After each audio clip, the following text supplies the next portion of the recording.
Karibu tena to another session of Kurga Terik Finance and Accountancy Tutorials. Please subscribe to the channel, like, share, and comment, right? And don't forget to ring the notification bell. So in this session, we are going to look at the format of the income statement. So in our layman knowledge of accounting, in our normal business operations, you normally say the selling price minus the buying price is equal to profit, right? So we normally say the selling price minus the buying price is equivalent to profit. That is what we normally say in our normal business operations. And then this selling price is per unit. So this means the whole of this formula is singular. We are talking of singular. The selling price per unit, the buying price per unit, and the profit per that unit. That is the difference between what you purchase this item at and what we sold this item at, but per unit. So this is singular. We talk of singular.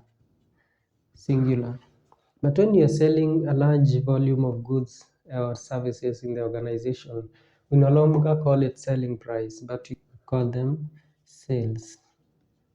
And then for the buying price, you call it purchases. And then the profit will remain as profit. So this is our equation 1. This is our equation 2.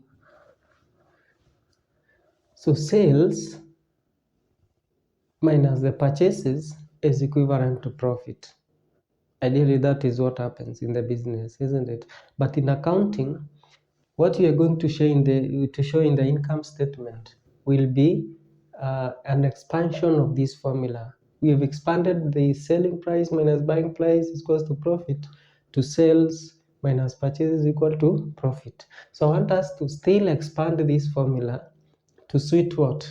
The income statement. So for the sales that you must show in the income statement are the net sales. What you're supposed to show in the income statement, the net sales. And then the purchases, this one now will be converted to cost of sales is equivalent to profit. This remains to be profit. This is our equation 3. Net sales means there is something that has been reduced from these sales to make it net, right?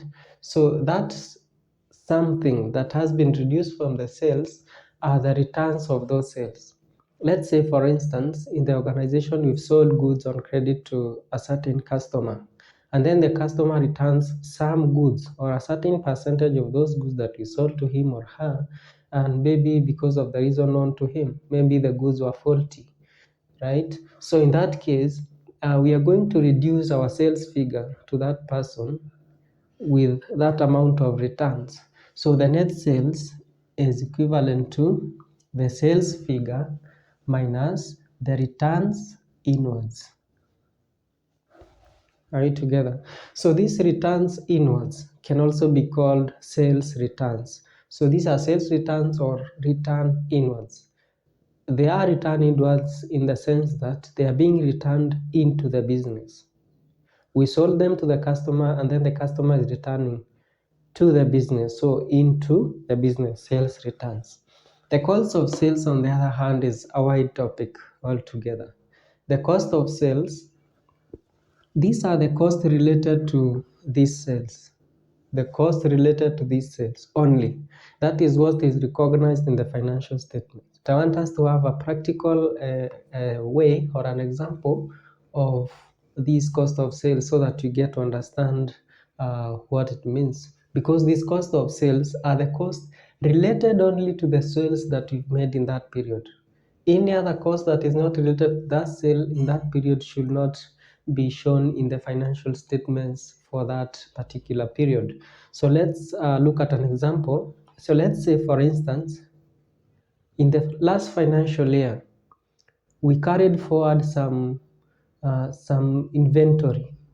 So in last financial year, we called that inventory the closing stock. the closing stock for that financial year, for that last year. But this year, that inventory is going to be called the opening stock in this period, right? So remember, the cost of purchasing those inventory, or rather that inventory last year, was not recognized in the cost of sales for that year, because we are going to sell these items in this financial year, or rather that stock in this financial year. So that's why we are carrying it forward to this financial year, so that it will be, when we sell that closing stock for last year, which will be the opening stock for this year, its cost is going to be associated with the sales of this year. So let's say we had the opening stock, which happens to be the closing stock of last year. That is clear. So of 2000. Let's say an example, or a simple example of 2000. And then this year, we decided and said this 2000 is not enough for us to sell the whole year. And then we purchased some more stock. We purchased some more stock from suppliers so that we can sell. So this year, we have purchases. We've purchased some, maybe at a figure of roughly 10,000 shillings. And then these are the goods that we have that are available for sale. So the total goods available for us to sell in this year is 2,000 plus 10,000, which is 12,000. These are the goods available for sale, 12,000. So since these are the goods that are available for us to sell in this year, so let us sell some goods. So let's say less sales for this year. We have sold goods worth this year. So let's say we sold roughly example of 10,000. So these we are going to reduce. In accounting, we normally less by showing the figure inside the bracket. So we've sold, for this year, we sold 10,000. So that means the remaining is 2,000. This remaining stock, remember we had some goods available, 12,000. We've sold 10,000. This now that is remaining here is going to be called the closing stock. The closing stock for this year. And this closing stock will form part of the opening stock next year. I want to believe that is clear. So the whole concept of cost of sales will largely depend on what we've done here. So for the cost of sales, these are the costs directly related to the sales of that period. Like for instance, the sales for this period are 10,000. So the cost related to this 10,000, number one, is the opening stock, right? And then we have the purchases. Yes. So these are the costs that are associated with these are the costs that are associated with our sales for this financial period. And then we are going to reduce these costs with the closing stock, because this one will form part of cost of sales in the next financial period. Are we together? So when we sell these goods that are remaining in next year, when we sell them in next year, it means that the costs of these 2,000 is going to be adjusted with the sales of next year, because we are selling them next year. If we say, for instance, that the costs associated to the sales of this year, for instance, the sales of this year are 10,000. If we say that the cost associated to these sales are the opening stock of 2,000 and the closing stock, the purchase of this one, the 10,000, so the total of 12,000. If you say that these sales of 10K, its cost of sale is 12,000, you will be wrong. You will be doing what is known as a mismatch. Why? Because this closing stock of 2000, we are not selling it this year. So the cost of this closing stock should not be shown or rather adjusted to the sales of this year. That is clear. And having that knowledge, let us now expand our cost of sales.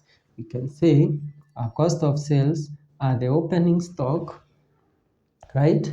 Plus the purchases, isn't it? The purchases, and then you less the closing stock is equal to profit. That is our fourth equation. So I want us to further expand the purchases part here. We have some adjustment of purchases. Okay, the opening stock will remain to be open. And then the purchases, we have some adjustments. We have some direct expenses related to the purchases. So let us look at it here. So we are expanding the purchases. So let's look the purchases. Let us say, or let us have this practical example. You bought some goods and services from a certain supplier, and then this supplier has supplied you with the goods, but you have to incur some charges that maybe you are used to transport those goods into the business. So the charges of carrying those goods into the business. So that fee is known as the carriage inwards fee. So the carriage inwards fee is normally added to the purchase figure. You add it so that you get the total purchase costs. So you add the carriage inwards. You add the carriage inwards. And then this one can be maybe the road transport, the carriage inwards, and then you can incur, if for instance the goods you imported from maybe another country, and then you incur the freight charges. So the freight charges is normally also added to the purchase figure to arrive at the total purchase cost. So we can also add the freight charges. Are we together? And then maybe when the supplier supplied us with those goods, we realize that there are some goods that maybe are faulty or are not to our specifications. So what you do, you less those goods that we've returned to the suppliers. So you less what is known as the returns to suppliers. We are returning outside the business, right? They supplied us and now we are returning out. So we return outwards. So we are returning these goods outside the business. As I had told you earlier, the return outwards can also be called the purchase returns. So ladies and gentlemen, this is how to adjust for the purchases. So I want to erase this one and then we put it into our formula here. So in our maybe the last equation, you can say sales minus return inwards of those sales minus the opening stock, right, for the cost of sales, plus the purchase figure. We are going to adjust this purchase figure. We say the purchases, we add the carriage inwards, right? Or you can add the freight charges, whichever we have in the question, depends on the question. And then you dice the return outwards minus the closing stock is equal to, now what you are going to arrive at here is the gross profit. And this is our equation number 5. Right? So ladies and gentlemen, what we've done here ideally is expanding our layman, allow me to use this word, our layman knowledge of how to arrive at profit. We said sale price minus the buying price equivalent to profit. That is per unit. But when we talk of, when there are many, plural, when they are plural, we say this selling price will turn to sales, The buying price will turn to purchases, the profit will remain to be the profit or the total profit. And then we said, for us to be able to understand what the income statement is all about, we are going to expand these sales, purchases so that to understand it better. So the adjustments that we have for sales is only one, the returns on that sales. So the figure you're supposed to show in the income statement is the net sales. The net sales, its adjustment is sales minus the returns on the net sales. And then the purchases, we have some elements inside the purchase figure. And upon adjustment, all the elements are categorized as cost of sales, the cost we incurred in selling these sales. So, and the elements of the cost of sales are the opening stock, the stock that was closing in the last financial year, but opening in this financial year, the opening stock. And then we add some purchases that we did in this year. And then we less the closing stock that will be the opening stock in next year, so that you arrive at the profit. That is clear. And then I told you we're going to go further and expand this equation again. We said the opening stock, yes, will remain its opening stock, but the purchase figure here, we are going to, or rather the purchase figure has got its own adjustments. Like the purchases, you add the cost you incurred in carrying those goods to the business, known as the carriage inwards, or if it was by air, the freight charges. You add it so that you arrive at the total purchase cost, and then you less the returns outwards, the returns on those purchases, because maybe you return to the supplier for the reasons known to the business, and then you less the closing stock so that you arrive at the gross profit for the year. Are we together? So up to that point, ladies and gentlemen, you can now comfortably open or rather present your income statement. But let me show you the format of the income statement, but basing on what we've done here. So ladies and gentlemen, let me now show you the format of the income statement, but basing on what I've just illustrated here. So let's say this is the income statement of ABC Limited. ABC, the sole trader is ABC. ABC income statement.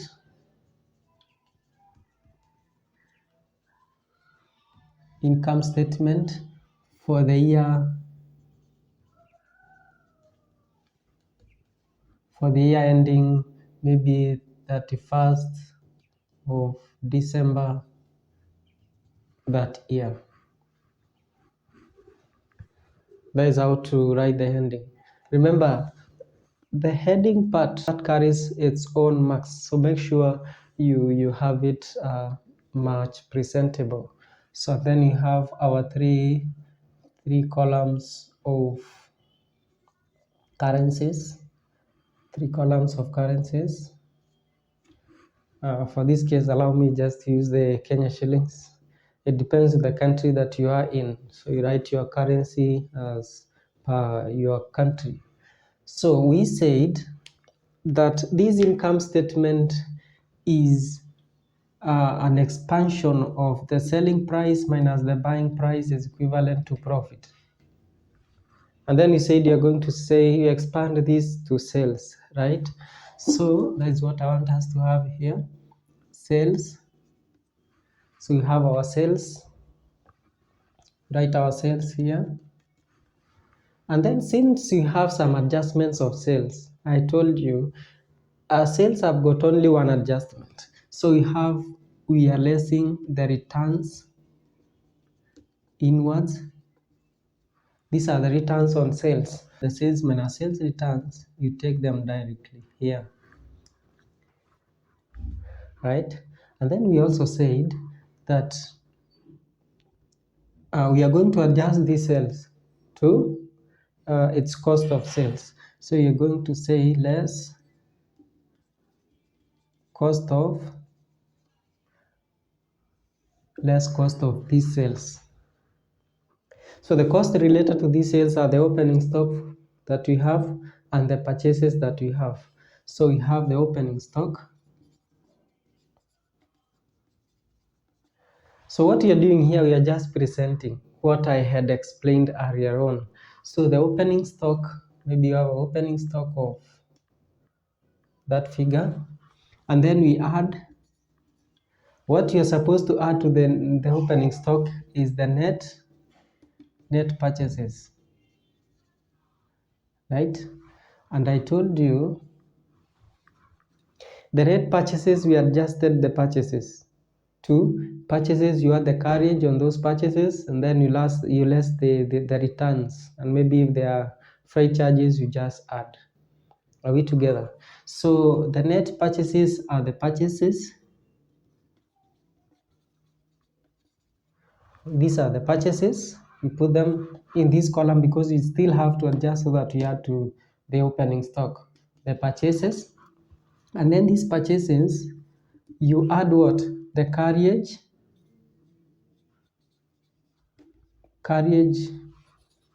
inwards. You add the carriage inwards. If there are freight charges, you add the freight charges. So I'm assuming this is just a format. It depends on the question. What charge have you been given? The question, is it carriage inwards or the freight charges? And if you have both, you just put both. So this is just a format. So and then these purchases can also be expanded further by lessing. You less the returns outwards. So the resultant figure, the purchases plus carriage inwards plus freight charges minus the return outwards, what you get, you take it to this other side. So that you say what? The opening stock add the net purchases. These are our net purchases. So when you add these two, when you add the two that way, when you add these two, you get now the total goods available for sale, right? So you can decide and write this figure here, and you say total goods available for sale. Or you can decide and write it here, but don't show these goods available for sale here. So ideally, I prefer doing that. So we said the cost of sales are the opening stock plus purchases, and then you less the closing stock, so that you arrive at the total cost of sales, because the closing stock will form the cost of sales of next year. It will be opening stock of next year. So this year, we are not going to have it as cost of sales, because it doesn't form part of the cost of what we sold this year, right? So you say less the closing,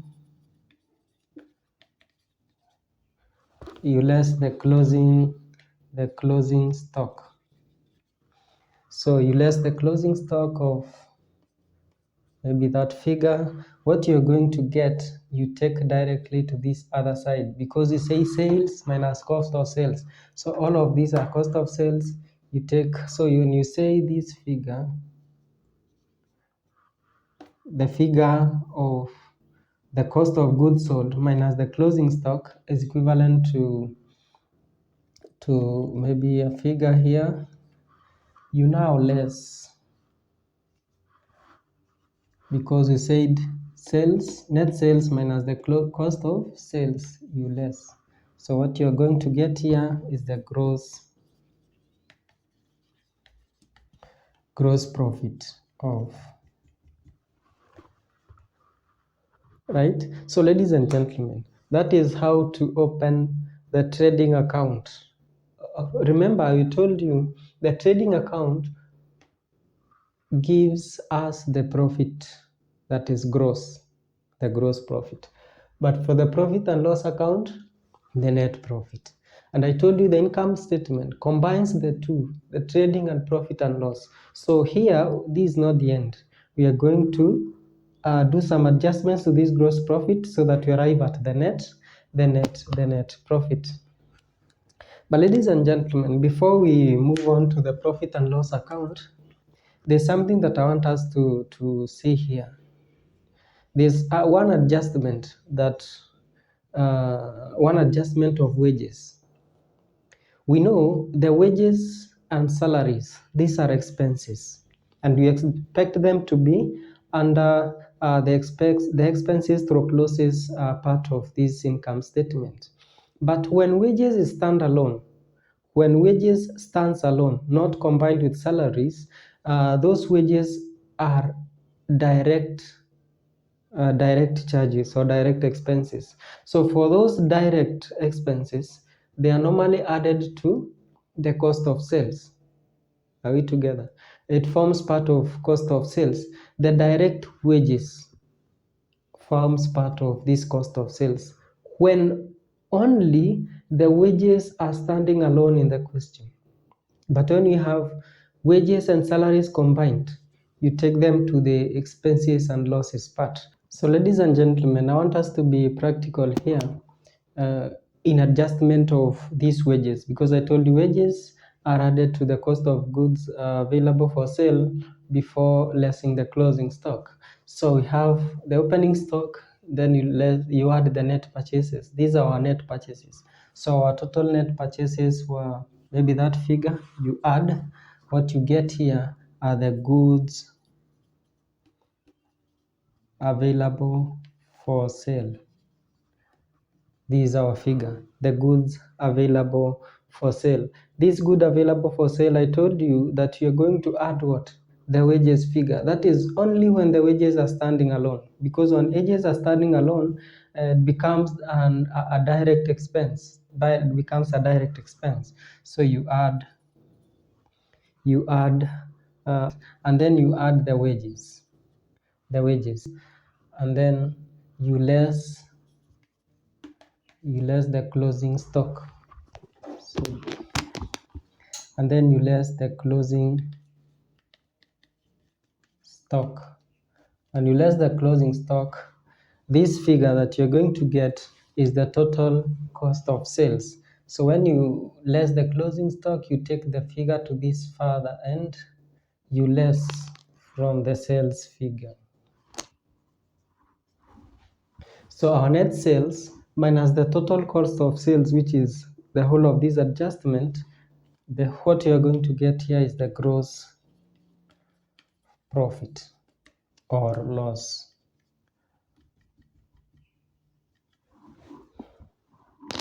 So ladies and gentlemen, up to this point, this is the trading account. Remember, the income statement combines the trading account and the profit and loss account. So we are done with the first part of the trading account. We are now remaining with the next part of, because we are combining, of profit and loss account. So the trading account, we arrived at the gross profit, just like how I told you. So we are going further to adjust for this gross profit so that we arrive at the net profit. So I will use this other part of the board. So we're going to start with the gross profit. We say the gross profit or loss we had our figure here.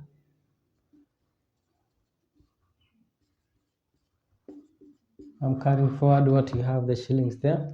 So we have the gross profit. This is an income. So since this is an income, we have some other incomes that should be added to this gross profit to arrive at the total incomes. The add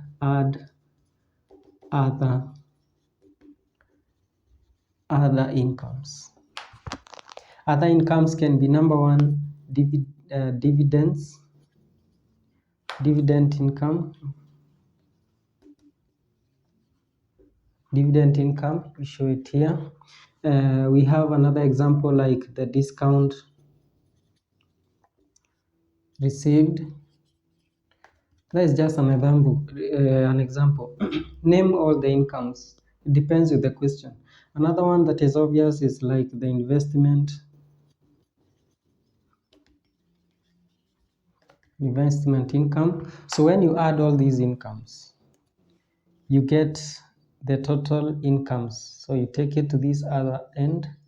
So when you add the two, when you add these two, you get the total income of maybe that figure. So this total income is the one that you are going to reduce some expenditure or some expenses or losses, so to arrive at what? The profit or the net profit or loss of that sole trader. So after this far, you say now less expenses stroke losses. So this is not the end of the total incomes. The incomes can be many, it depends, but this is just a format. These are just examples. Like the obvious income is like the decrease in provisions for bad and doubtful debts. That is an income, so you can include it there. So let's move to expenses stock losses.